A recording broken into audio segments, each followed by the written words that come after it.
David Okoro didn't believe in coincidences, but for the first time, he began to question Deborah Adebayo.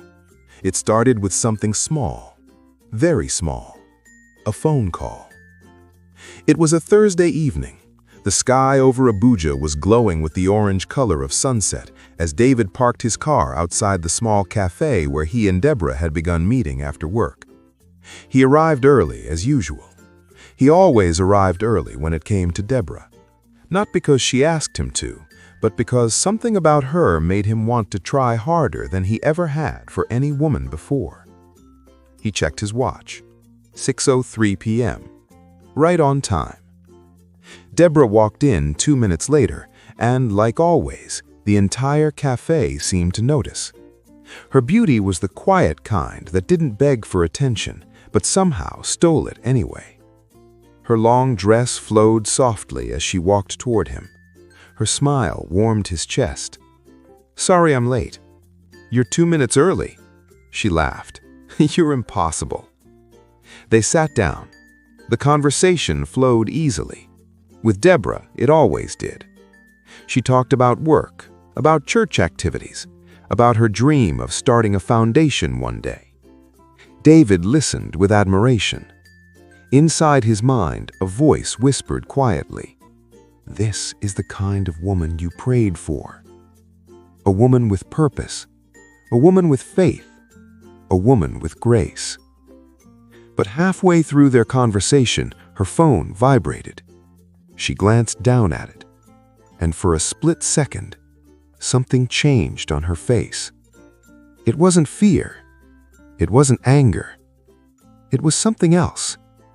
Something secretive. She quickly silenced the phone and placed it face down on the table. David noticed. "Everything okay?" Deborah forced a smile. "Just work." But David had seen something in her eyes. Something that didn't match the calm answer she gave. His mind raced as a voice whispered, "Should I be concerned?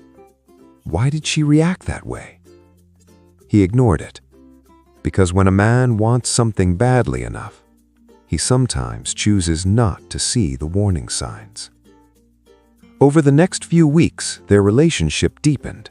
They began attending church programs together, prayer meetings, Bible study, volunteer events. To everyone in church, they looked like the perfect couple. One Sunday afternoon after service, Tunde met David for lunch. He listened quietly as David spoke excitedly about Deborah. "She's different." "Different how?" David leaned back in his chair. "She's not like the girls we used to meet." Tunde raised an eyebrow. "That's a low bar." David ignored the joke. "She's respectful. She's disciplined. She loves God." Tunde smirked. "And she's fine." David hesitated, then grinned. "Yes, very fine." Tunde burst out laughing. "My brother, you said you wanted a God-fearing wife, not an angel from heaven." David shrugged. "Why can't she be both?" Tunde took a sip of his drink and stared at him carefully. "Let me ask you something." "What?" "You sure you're seeing the real her?" David frowned.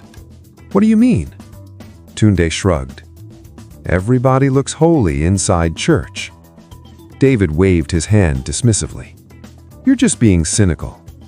Tunde smiled. "Maybe." But something about that question stayed in David's mind. 2 weeks later, the illusion began to crack. David had just finished a long meeting at work. It was around 10:30 p.m. He was driving home through Wuse when he decided to stop at a supermarket to buy a few things. As he walked toward the entrance, he heard laughter. Loud laughter. The kind of laughter that belonged to people who were very drunk.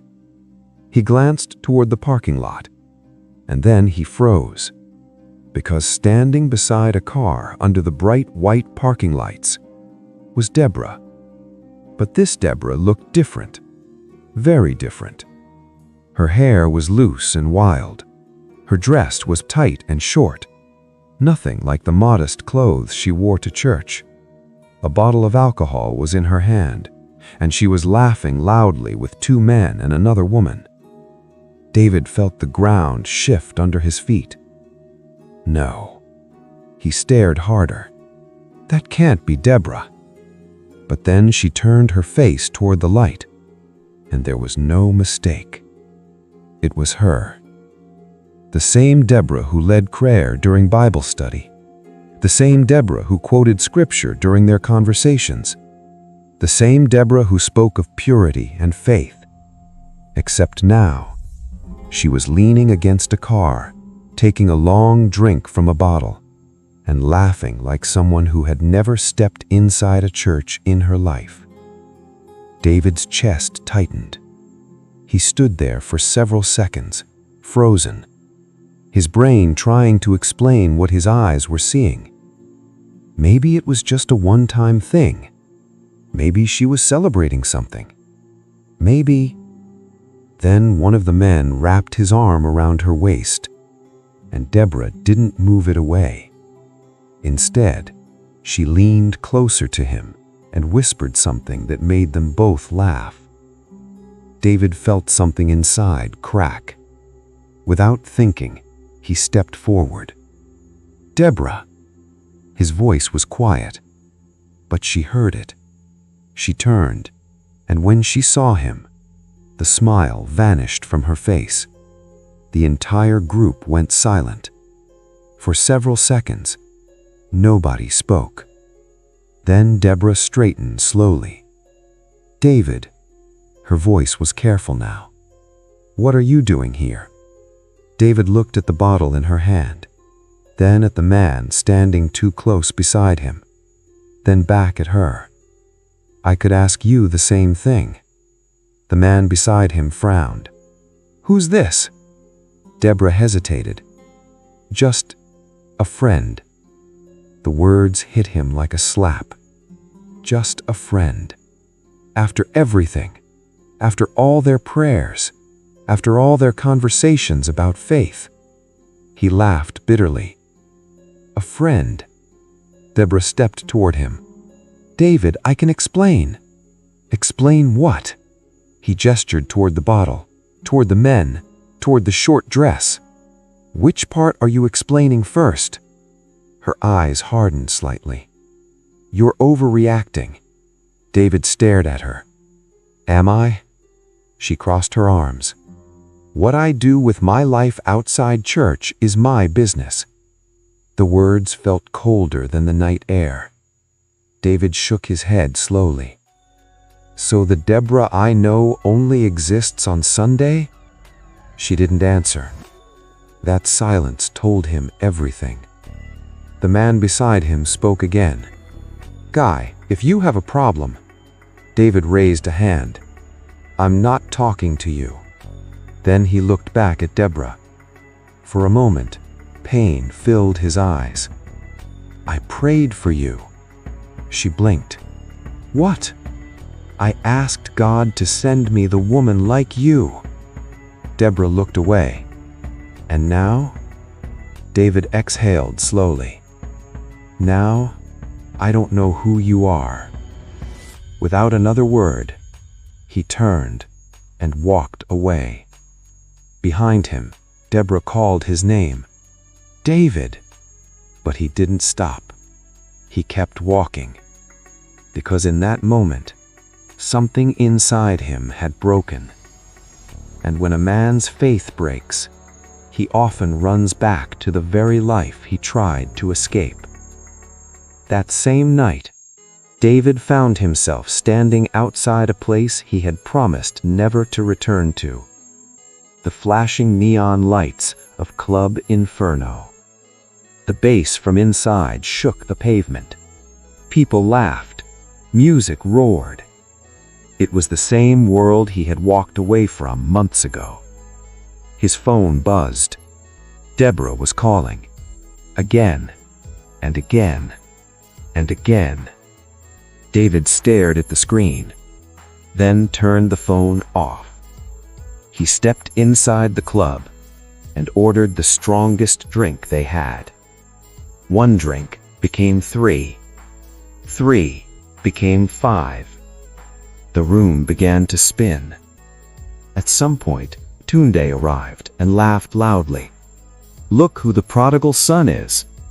But David barely heard him. By midnight, his friends had left with different women, and David sat alone at the bar, drunk, broken, staring at a glass he could barely hold. That was when a voice beside him said quietly, "You look like a man who lost something important." David turned slowly. The woman sitting beside him was not as striking as Deborah. Her face was simple, calm. Her eyes, however, were incredibly sharp, observant, intelligent. She pushed a glass of water toward him. "You should drink this instead." David scoffed. "And who are you?" She smiled gently. "Someone who doesn't like seeing people destroy themselves." David studied her. "Are you judging me?" "No." She tilted her head. "I'm curious." "About what?" "How a man can look so heartbroken in a place designed for fun." David laughed weakly. "You wouldn't understand. Try me." He stared at her for a long moment, then sighed. "I prayed for the right woman." He gestured toward the alcohol. "And apparently God sent me the wrong one." The woman smiled softly. "Maybe." David frowned. "Maybe what?" She leaned back calmly. "Maybe God answered your prayer." He blinked. "What?" She leaned back calmly. "But you were too busy looking at beauty to notice the truth." David stared at her. For the first time that night, his mind became slightly clearer. "Who are you?" She extended her hand. "My name is Amaka." David shook it slowly. Something about her presence felt strangely grounding, different from the chaos of the club.